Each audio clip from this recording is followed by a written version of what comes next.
Hello everyone, Melody here, mom of 4 in our blended family of 6. Welcome to Homeschool Happy Hour. I'm really excited to start jumping back into some curriculum reviews and previews with you guys. And today I want to jump into the books that I have for Lightning Literature grade 6. I have not used this one yet. It is what we plan to use next year for Bean Bean, but I wanted to give you guys a look on the inside. Before I go any farther, please take a second to hit that like button, subscribe to our channel, and make sure you follow along so that you can see all of our upcoming videos on curriculum, because it is curriculum season and I have a lot to share with you. If you have any questions about this curriculum as I'm going through it, make sure you post a comment in the box below if it looks like something you would love. If you have used it before and there was something about it you didn't like, whatever your comment is, share it, because we want the people who are looking at this curriculum to have as much information as possible so they can choose what is best for their family. If you've been following along, you know that Lightning Literature is my personal favorite all-time curriculum. That doesn't mean it's going to work for every person, and I want to make sure everyone has all the details so they know what they're getting into should they choose to purchase this material. Also, stick around to the end of the video and I will give you a sneak peek at what next week's video is going to be about and what curriculum we will be looking at then. This curriculum is made up of, this is the teacher's guide, the student workbook, and I have a nice stack right here. This is what the curriculum is based on, all of these lovely books. I'm going to jump into these so you can get an inside look at this material to see if it is right for you. The first thing that I want to look at with you guys is the student workbook. All of the Lightning Literature materials are by Elizabeth Kahn and published by Hewitt Homeschooling. I typically purchase my materials on Rainbow Resources. Let's jump in and see what this book has to offer. I will not be going through page by page, but we'll look at a few items of interest. First, we have our table of contents. I love that it is color coded so you can see every time clearly when you switch to a new book. They have a poetry unit in this one, as with most of the Lightning Literature materials, but the poetry is included in the student book and is not in a separate book for this year's materials. The first book is The Wonderful Wizard of Oz by Frank Baum, and you can see the format that the student follows throughout is pretty much the same throughout the book. Each time you have a new week, it starts with the student's checklist so they know what they're going to be working on that week. It has comprehension questions for the portions of the book they will have read during that day, and then it has a grammar section.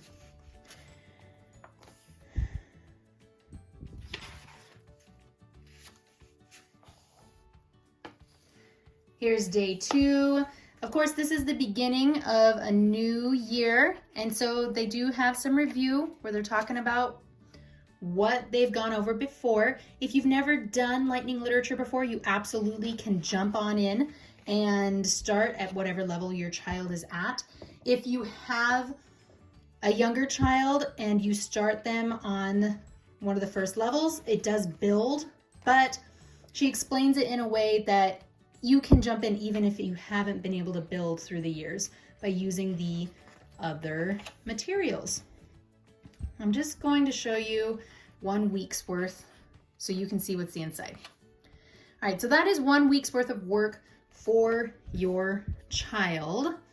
There's also a composition piece which is in here, and I will talk to you more about that in the teacher guide, but it shows you in the checklist right here that is included is begin a fairy tale is what they're going to be writing during this week.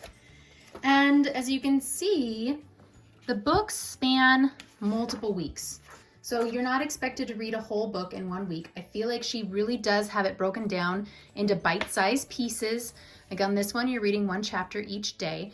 This is geared at a 4-day work week with a 5th day as an option with some additional optional materials that she gives you some ideas on, but they're certainly not necessary. I like that the student guide has little pops of color in there. I don't know about you, but I get really bored with a material that is just black and white over and over again. And so even though it's not a lot of color, I still appreciate it. This is a 6th grade level, so the reading is a little bit more than what you would find at a younger level. I have appreciated through the years that each level of her material I feel is very developmentally appropriate for the targeted age group. So that changes through the years depending on what you're looking at. If I skip forward to, I want to skip forward to a poetry week so that you can see where she includes the poetry in this. This is still The Wizard of Oz. The next book being A View from Saturday. Still The View from Saturday. You know, I could do this the easy way and I could just go straight to the table of contents and it would tell me where the poetry is, but we're glancing at this as we go through. As you can see, sentence diagramming is a portion of this material. I really like that. She explains in the teacher manual. If that's something your kid's not really into, don't stress about it. Just take what you like and leave the rest. All right, here's our poetry week. There's a list of poems that your student is going to look at, and then those poems are included in the student workbook. I feel like the information and instruction given in this workbook is great in that your student could work in this independently if they so desired or you needed them to or whatever the case may be.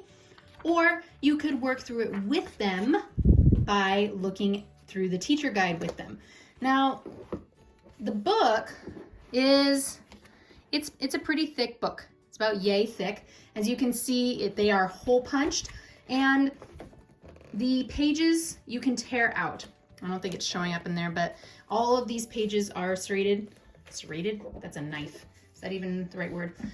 You know, all of these pages can easily be removed from the book and put into a binder, so you do not have to give your child this big book if you feel like that would be overwhelming for them. You can just tear out the week's worth of work in a packet and give it to them that way. The next portion of this material is the teacher guide. The teacher guide is not colorful like the student guide is. I kind of wish it was, just because like I said, I get a little bored with the black and white, but at the same time, I'm sure cost is a factor, and if it makes my cost less, then I am willing to do black and white for the teacher's guide. She has an entire section on how to use the guide. I really appreciate that she talks about each section and how she intends it to be used, but she also talks about how it's more important that you use it in a way that works for you and your child, and she wants them to learn to love literature and reading more than to be stressed about any particular English language arts assignment. Now, somebody asked me about the composition, and right here it shows you day 1 composition. It shows you the answers to the comprehension questions, the answers for grammar and mechanics, a brief explanation for parents beyond what is in the student guide, and then your composition assignment. I think she breaks these down into really nice bite-sized pieces for a child that might want to take it more slowly, or you can always give them a little more if they want to move at a faster speed. But at no time is the writing in here, should the writing in here be a stress factor. She even encourages you to go through and maybe just choose a few of the compositions. If your child does not want to work on composition every single week, that is fine. She doesn't expect them to. And I know for us, it works a lot better when we can let a little bit of that composition go. If you're not familiar with how to diagram sentences, she walks you through how to do that step by step with your child. Each week shows you optional materials that you can use to expand on the subject matter, which is always linked to the book that is being read. So if you want to see, the end of a week always has a day 5 activity. If you're really wanting to have 5 days of work, but the student workbook is only 4 days of work, there's more stuff available for you if you like it. There's also a great breakdown of what the book is about. If you go to the last week of any given book, in this case it's week 4, when you're doing your discussion, your book discussion, and they have a complete breakdown of the theme, story, characters, setting, external details, internal details, conflict, and symbolism. Sorry, I just noticed when I put my hand in there, it fades those letters out. But if you don't have the time to read the books with your child, but you want to be in touch with what they're working on, but you don't have the time to read the whole book, this is a great way to do it. The teacher guide is significantly smaller than the student guide. You can see here. I will compare the two. So we have our student guide here and then our teacher guide here, but it still has all of the information that you need. One of the things that I find I get asked most often about these books is spelling.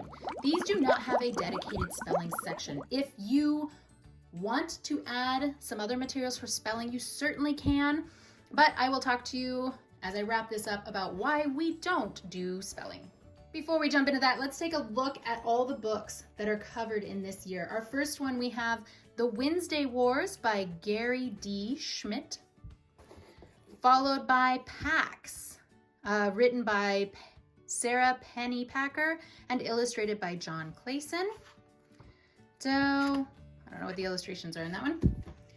A Long Walk to Water by Linda Sue Park. I really do love the variety of books she offers here. She's got this one based on a true story. Sometimes there'll be a nonfiction, there'll be historical fiction. There's a variety of characters, a variety of content, and I love that. Yellow Star by Jennifer Roy. Roll of Thunder, Hear My Cry by Mildred D. Taylor. The Wind in the Willows by Kenneth Grahame. And The Wonderful Wizard of Oz by Frank Baum, L. Frank Baum, I suppose. And The View from Saturday by E.L. Konigsberg. I don't know how to say that. And then, of course, the poetry is included in the student guide. Okay, so I hope that gave you a good idea of what you will find in the Lightning Literature Grade 6 materials. If you have additional questions about what's in there, please drop a comment in the box below. As I've mentioned a couple times, I don't do spelling. So I consider these materials to be very comprehensive. They cover all the parts of ELA that I feel that we need to cover. If you're interested in having spelling as a portion of your school day, then you won't find that in Lightning Literature, unless of course you want to just take words out of what you're working on and create your own spelling list. That's certainly an option, but it doesn't have a dedicated spelling list. And my reasoning behind that is studies have shown that doing hands-on focused spelling does not have the results that are intended. Kids don't become better spellers by memorizing spelling lists like we expect them to. What has a big impact on a person's ability to spell often has more to do with their consumption of literature and how often they read, just being exposed to those different words and writing them. I have found that to be the case with The Prisoner.